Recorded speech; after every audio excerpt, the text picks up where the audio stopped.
Подпишись, не пожалеешь.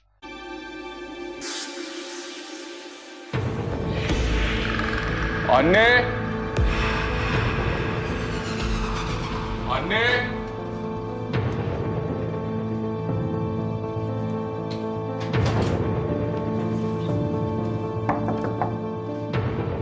Anne!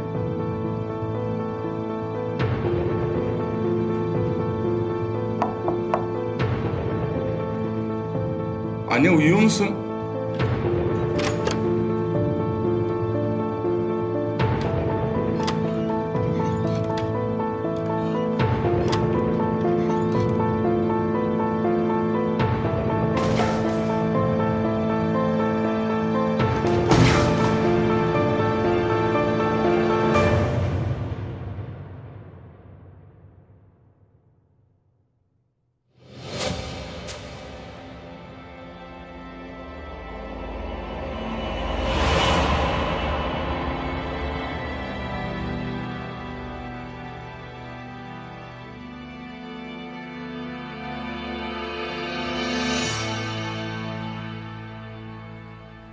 Ben buldum annemi komutanım.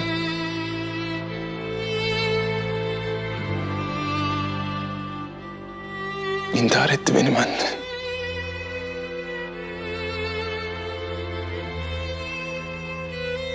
Sarıldım, kokladım.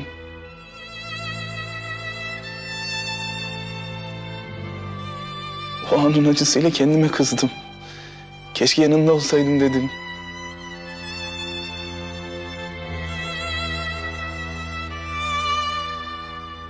Her gün her saniye kahroldum ben komutanım. Biliyorum Yavuz. O acıları çekerken en yakınında ben vardım. Çok iyi biliyorum.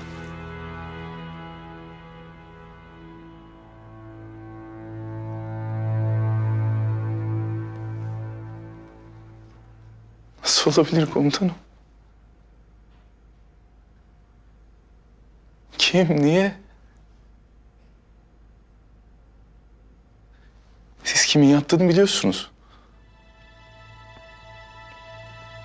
Bilmeseniz araştırmazsınız komutanım. Söyleyin kim? Yavuz, Komutanım söyleyin kim?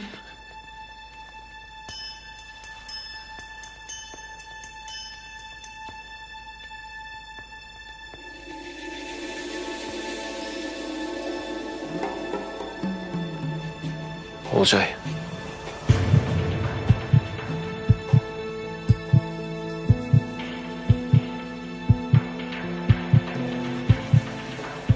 Bana tutukları kiralık katil mi? Evet. Önce anneni öldürmeleri için, sonra da seni öldürmeleri için tutmuşlar belli ki.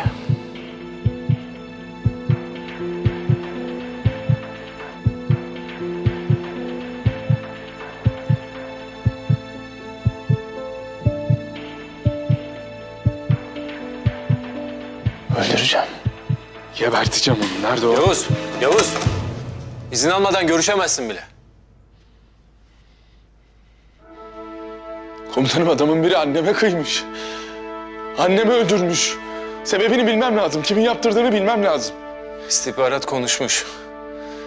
Adam konuşmuyor. Konuşacak. Ben konuştururum onu. Dur. Sakin ol. Komutanım nasıl sakin olayım? Kaç yıl sonra peşime bir tane adam takıyorlar. Adam annemin katili çıkıyor. Otopsi raporlarıyla oynanıyor annemin. Kim nasıl bir oyun oynuyor bilmiyoruz. Öğreneceğiz Yavuz. Sana söz veriyorum. Öğreneceğiz. Komutanım.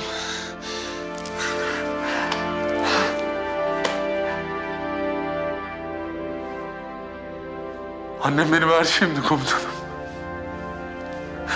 Çocukluğumdu, gençliğimdi. Nasıl kıydılar?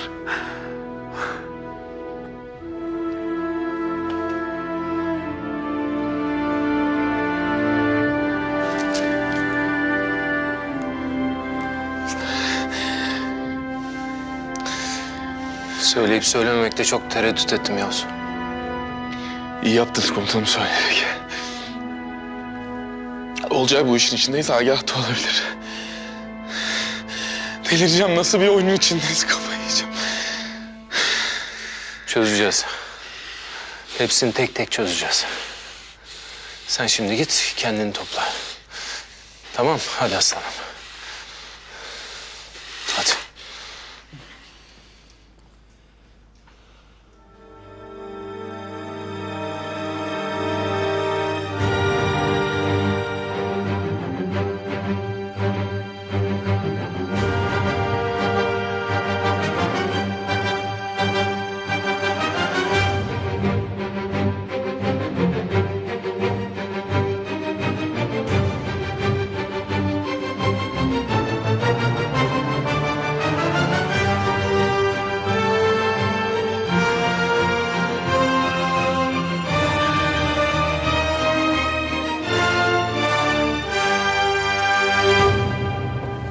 İyi nöbetler.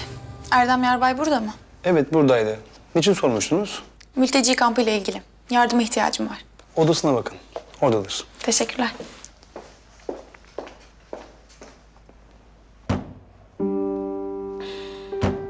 Sizi bulacağım.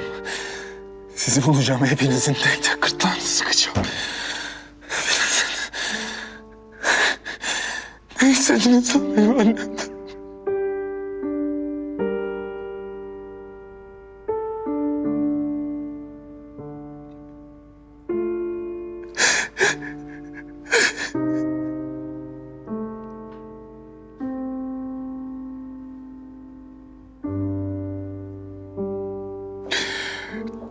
Yavuz.